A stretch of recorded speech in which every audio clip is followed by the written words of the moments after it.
Well, all right, folks. Welcome back to another episode of Who Buddy. All right, as you see behind me, we've got the lights installed in the storefront. Exit sign installed. Fern knocked it out of the park as usual, so we're good to go up there. Now I'm transitioning to the garage, and today we're talking about what? We're talking about cracks. Why are we talking about cracks, you asking?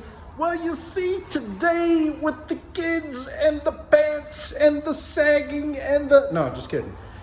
So I've painted the walls in the garage. I've painted the ceiling. I've installed the lights. And now it's time to focus on this nasty floor before I actually set up the assembly stations. So what I did was I went out and bought some Rust-Oleum epoxy shield, and I'll be installing or painting it on the floor. But before I do that, Intimidator said, hey, go fix the cracks in the floor. So I went home last night, watched like 2 hours of video on YouTube. I am now a concrete repair expert. So before I go and get some of the supplies, I'm going to inventory the cracks that I have, see how wide they are, see how deep they are. Depending on that is going to depend on which solution I go at. So I'll kind of walk you through and show you guys the process. So this is the worst crack that I have from a width standpoint. On the widest part, you can see it's around 2.5 inches. You can shove a couple of quarters down in there. Another thing that I'm checking too is how deep the crack actually goes. This one's a little bit under 1/2 quarter, around 1/2 inch. So that tells me whether or not that I'm gonna have to use backer rod. If you're unfamiliar with backer rod, I'll throw a picture of it in the corner here. Essentially, it's a dam that you put on the bottom of the crack to make sure that your filler doesn't go all the way through. So it allows you to maximize the filler, or the amount of filler that you have. Another thing that I'm using is a straight edge to see if I have a raised side on either side of the crack. So that way I can tell if I need to grind it down to make sure I don't induce a trip hazard. On some of the smaller cracks that I have, like you see right here, I'll probably just paint those over. And then I'm really interested in this because I didn't see a lot about this, but this is more like a chip than a crack, but it doesn't go down that deep. So I'm interested to see how the products actually go with a thinner crack that you see right here. So anyway, off to Home Depot and Lowe's to get some supplies. All right, folks, let me show you what's on the menu for tonight's activities. So first, we have our angle grinder we're going to use to help open up some of the existing cracks that are smaller than 1/4 inch up to around 1/4 inch. That way the sealant can actually flow a little bit better into the cracks itself. Once that's done, we're going to use our wire wheel to go back and then clean out the cracks, probably a blower at the very end. But for the larger pieces, we've got our putty knives and our screwdrivers. For PPE, I'm definitely wearing the mask. I'm definitely wearing the eyeglasses. You get one of these little wire wheel things in your eye and you're screwed. So anyway, I took a couple of trips to Lowe's and one to Home Depot, and I'll kind of talk to you why I had to take 2 to Lowe's here in a minute, right? So first trip to Lowe's, I went through and they have both the Sika brand and then they have Quikrete there. They had a couple other ones there. These were the 2 that I kind of focused on right here. Prices on that, $6.58 for a tube of the crack sealant here from Quikrete. And then the bottle of the premix stuff is around $10.68 there. Very similar properties. They both cover up to around 1/2 inch.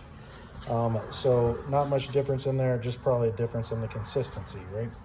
So then ran over to Home Depot. I was like, man, I'm gonna make a little experiment here, show a little bit of this, show a little bit of that. But since then, I've narrowed it down to 2 options, which we'll see the winner in the end. So at Home Depot, they had the Sakrete concrete filler, right? That was around, let's see here, what was the price? $12.80 for a bottle of that stuff there, right? Very similar properties to what you see with the concrete. It's a crack filler. These were both kind of like, this one here has like a calcium carbonate they use for kind of the tough part of it. And then there's a binder. Pretty much that's what all these are, is a binder with some sort of a filler in there to add strength in it, right? So for the Sika crack sealant, that was the other thing I picked up. The reason why I was going to go with this one is you got 1/2 inch, 1/2 inch, 1/2 inch, and then boom, these guys are saying, hey bud, check us out. We can go up to 1 inch wide. So that's why I was going to try that if I need it. The other thing I picked up too was I read and then went through a bunch of videos, and all these are crack fillers. And then for the bigger, larger than 1 inch problems that you got, we're probably going to go with the concrete patch there. So let's get down to brass tacks here. Where do we come out just from a cost standpoint? Because I couldn't find much data that said which one was better than the other, right? So you essentially got a crack filler a leveling compound, and a crack filler here, right? Their viscosity is a little bit different between them. The bonding agents and the actual like hardened material is a little bit different, but all in all, they seem pretty similar to me, right? So when you go just down to cost and coverage, right, for the tubes here, you're looking at $897 for the Sika, right? You're looking at $878 for the DAP tube, and you're looking at $658 on the Quikrete here. So if you look at just from a coverage standpoint, everything's very similar, right? The Sika, the Quikrete, both about 12 linear feet on a 1/2 inch crack there. They kind of like, hey, look, we're 50 over DAP, but then you read the fine print, oh, it's 50 feet over 316. So you do a little Husker doing on the numbers here, it comes out to around 18. So if you're looking at just purely cost per linear foot of coverage, the DAP comes out slightly better than what the Quikrete is. The Sika is a little bit better. So unless they have outstanding performance, which if you have any data on that, please leave me some info in the comments.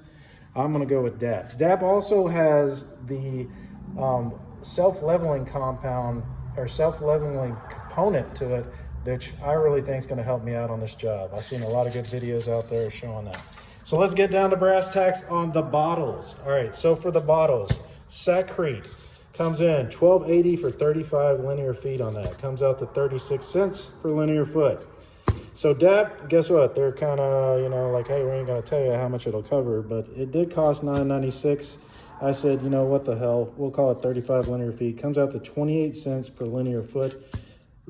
The Quikrete actually comes out to very similar numbers there at 38 linear feet per 1068. So I'm still sticking with the DAP. The reason why is this says nothing about self-leveling. This says nothing about self-leveling. But this one does, and the videos it showed me on the DAP 3.0 just look pretty superior than some of the other ones that are out there with these other tubes and the bottles that are out there. So anyway, that's a lot of blabbering, but if you're keeping score here, it looks like from a cost standpoint, DAP is doing pretty good on their products out there. So that's why I kind of picked that with the self-leveling component to that as well. So I'll shut up now and let's clean our cracks. Oh yeah, I forgot one piece of critical information here. So if you're going to Lowe's and you're like, hey, I want to pick up some of this DAP stuff, the first thing you're gonna do is like what I did, and you go to the concrete section and then you're gonna see all these products and you're like, no, maybe they only sell that online. The DAP is actually in the painting section, so that, at least in my Lowe's, so I had to go there, find it. So I had to use the app pretty much, and tells me go to aisle 13, go to slot 1, and that's where it's at. Well, boom, that's where it was there. And even on that aisle, these were in 2 separate locations. So it was a hide and seek thing. I found it and I'm excited to try it out. All right, this is first up on the crack attack.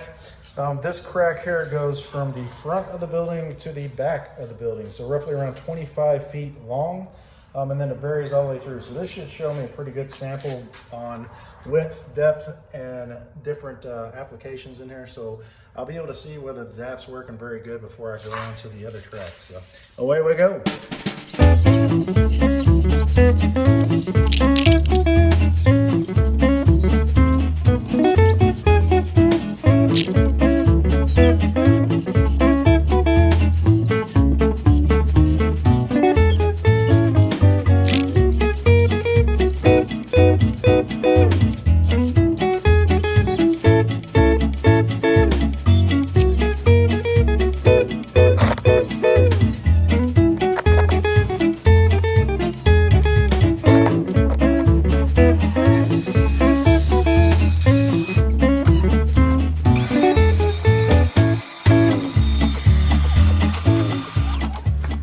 Check out and see how the crack did. I would recommend this process that I used. I mean, it's nothing groundbreaking or anything, but used a wire brush. I used a screwdriver to get the big pieces out. Used this concrete cutting wheel here on the angle grinder. I used the wire wheel to actually kind of dress up the edges and stuff onto the concrete. As you can see on the bigger gaps, you know, a quarter actually will fit all the way down. And that's just about 1 inch deep and 1 inch wide in the biggest parts. Main parts are around a 1/2 inch. So you see that groove? That's the one I did with the concrete cutting wheel and the angle grinder there. That should be a pretty good trough to help me level up the floor on that side. So, but it's clean. This is the biggest spot that we're going to be able to kind of test out here. So it's about 2/4 deep, you know, roughly around 2 inches, probably about 1 inch wide.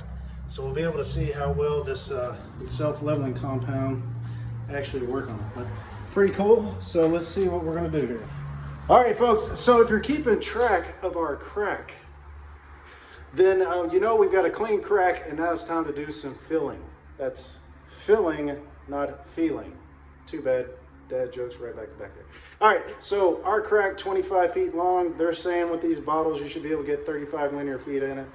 Ours is a little bit deeper, a little bit wider, so this should be a good test for a bottle of this stuff. If we can fill our crack with it, then what they're advertising is going to meet up with what it can actually do. So away we go.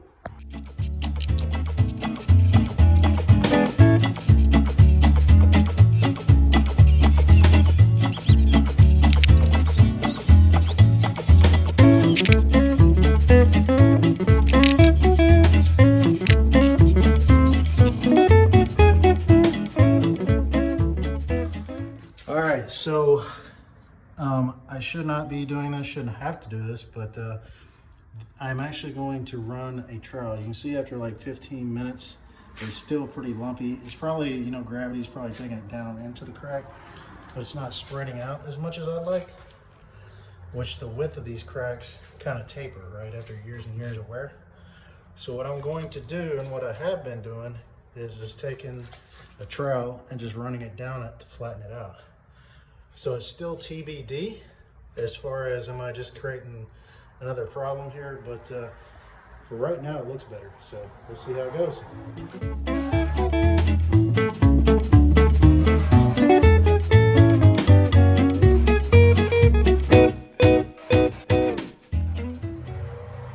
One of the disadvantages here of using the putty knife is it spread it out pretty wide. So there's a couple of spots that I've dropped and so forth. So I'm going to try to use some water and a rag and see how well it cleans up.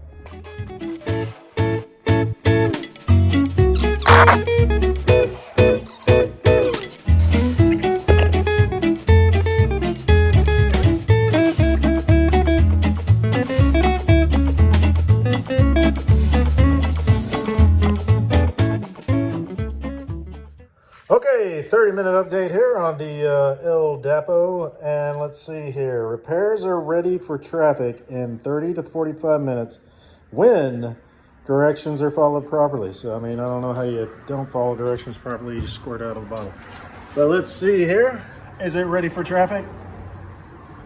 I would say no. Anyway, we'll give it a little bit more time, see what happens. All right, so finished up last night around 10. It is now 10 in the morning, so let's see how it looks. So you can see it is still flat, but the disadvantages of using the putty knife are, you can see kind of the valleys in the deeper parts of the crack. I'm okay with that. Maybe I'll do a second coat, maybe I won't, whatever. But it is still pretty tacky after 12 hours. Here's kind of what that looks like. But let me show you in the deeper areas. My little test sample over here. Like, this stuff is still wet. So I'm gonna give it a few more hours and see how it does before I move on to the next. All right, folks, it is now 5 p.m., 19 hours after the application. Let's see how it goes. Ooh, exciting. All right, here we go. Yeah, no bueno. After almost 24 hours, it's still not dried. Interesting. All right, folks, we are now at over the 24-hour mark. It is 10:30 at night. I'm going to check it one final time for today. So this is on day 2 now. After the 5 o'clock check, which was 19 hours, I got worried and I called DAP on the phone, and then I sent them some pictures like, hey, what the hell is going on here? They said, and let me show you a little bit about what they're talking about. So we went through, customer service was very helpful. I sent them some pictures. They looked at the pictures and they said, you can see kind of the dark area around the edges here, which shows it is curing. The center is probably not cured yet due to the fact that it is so deep. I don't know whether I completely buy that or not, because I'm expecting like this level of cure to be after about 45 minutes. We're over 24 hours.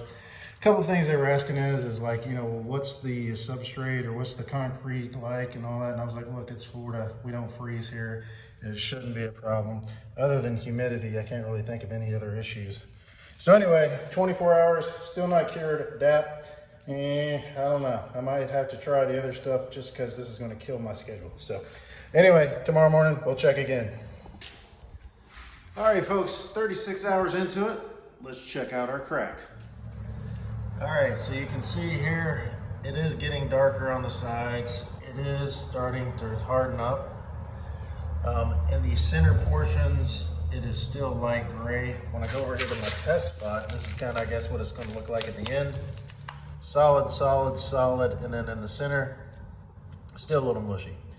So at 36 hours, we're still not cured. I think my fault in this was too deep of a fill, right? Probably should have just went in 1/4 inch increments and then raised it from there. So you live and you learn. All right, folks, time for a final score for the folks watching at home here. The DAP, Liquid Cement Crack Filler. Would I use it again? Probably not. Doesn't seem to be working for my application. A little bit fault on my own, maybe. Maybe I should have done 1/4 inch layers instead of dumping in the cracks, but hey, that's what everybody was doing on the videos and applications I was watching online. I just expected it to cure a lot faster. I could, you know, for a wider, deeper crack, yeah, maybe it takes a little longer to cure, but even on the smaller ones, still having problems. So, next steps, what are we gonna do here? Use the Sakrete Concrete Crack Filler, switch over to the Quikrete. I'm not really sure. Going to do a little bit more research, and you guys will just have to watch the next video. How do I know that it is not cured yet? Well, is it due to the fingerprint? No. Is it due to the footprint? No. I have a consultant here. His name is Jack, and he's hooking me up with my under 25 viewing that I'm not getting on YouTube here. So Jack's helping me out here. So Jack, thanks for the help tonight. We're going to call this a day, and then we're going to come back tomorrow and see after the 24-hour mark if this actually will cure. And I don't know whether I'm going to actually use this DAP stuff again. I might have to switch to one of the other brands on the other cracks or try a different method. So we will come back tomorrow.